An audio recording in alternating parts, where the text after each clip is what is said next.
name is Patricia Connolly, and this is my author presentation on the young adult author Lurleen McDaniel. I discovered her writing when I was in the 6th grade. The class was given one of those scholastic book order forms, and I randomly chose a book titled Somewhere Between Life and Death, and I absolutely fell in love with her books. She is originally from Philadelphia, Pennsylvania, born there in 1944. That perked my interest because all of my family is from that area and still lives there to this day. She graduated from the University of Florida in Tampa and later moved to Chattanooga, Tennessee.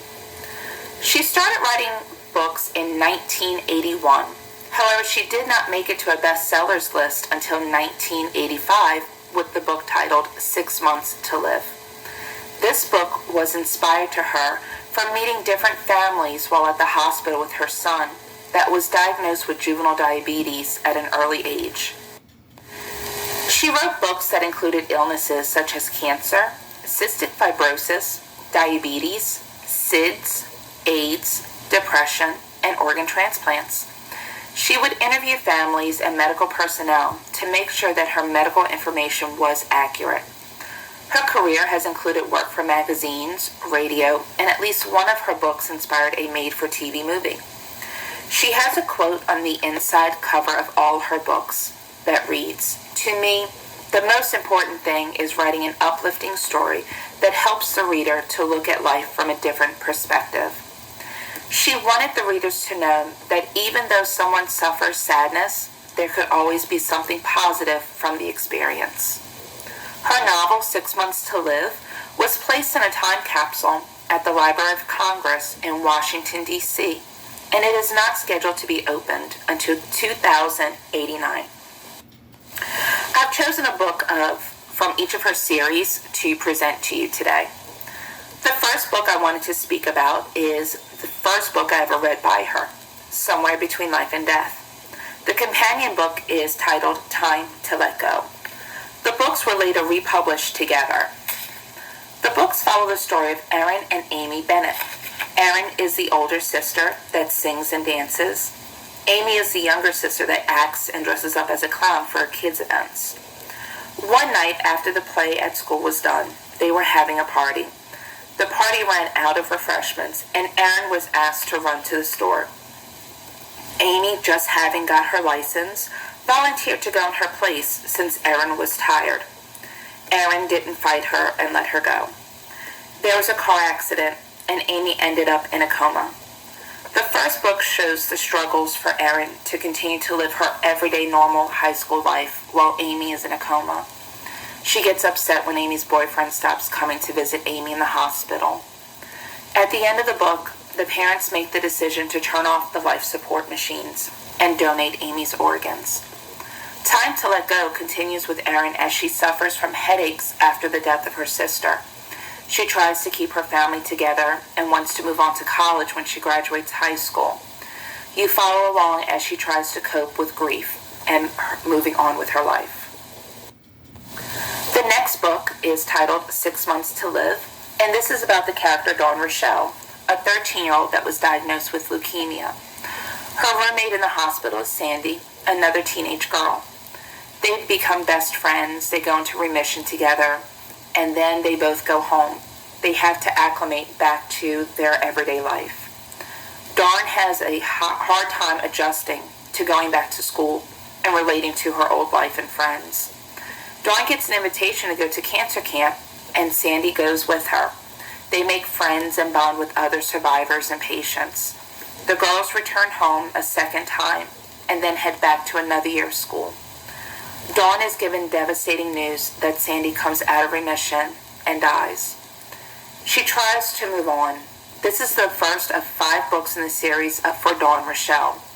The other books follow her journey of coming out of remission and fighting to get back to remission, returning to a summer camp as a counselor, and growing up and living her life. The last book is 16 and Dying from the One Last Wish series. The One Last Wish series is similar to the Make-A-Wish Foundation, where patients are given an anonymous check and letter from a benefactor for them to use on their last wish. Here we meet Anne Wingate. a 16-year-old that was involved in a car accident with her mother when she was younger. Her mom didn't make it away from the accident, and Anne had to receive a blood transfusion. She received tainted blood since blood was not screened at that time, and it led to her developing HIV.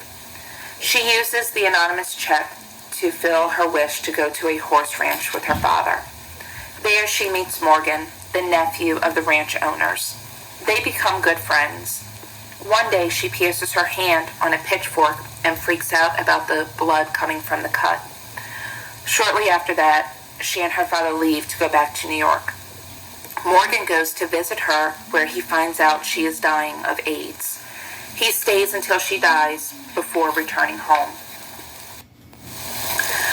Lurleen wrote many different series as well as individual stories.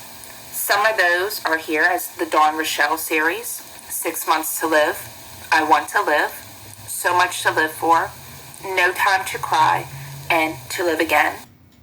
Her original series included Too Young to Die, Goodbye Doesn't Mean Forever, Now I Lay Me Down to Sleep, Somewhere Between Life and Death, Time to Let Go, When Happily Ever After Ends, and Baby Alicia is Dying. The One Last Wish series includes Someone Dies, Someone Lives, Please Don't Die, She Died Too Young, All the Days of Her Life, A Season for Goodbye, and Reach for Tomorrow. And these 6 books all follow the same characters. The others in the One Last Wish are Morning Song, A Time to Die, Mother Help Me Live, Let Him Live, The Legacy, Making Wishes Come True, where we learn about how the One Last Wish came about, and 16 and Dying. Another series that she included was Angels in Pink, which are the Candy Stripers, and you have Kathleen's story, Rihanna's story, and Holly's story. Angels Watching Over Me, Lifted Up by Angels, and Until Angels Close My Eyes.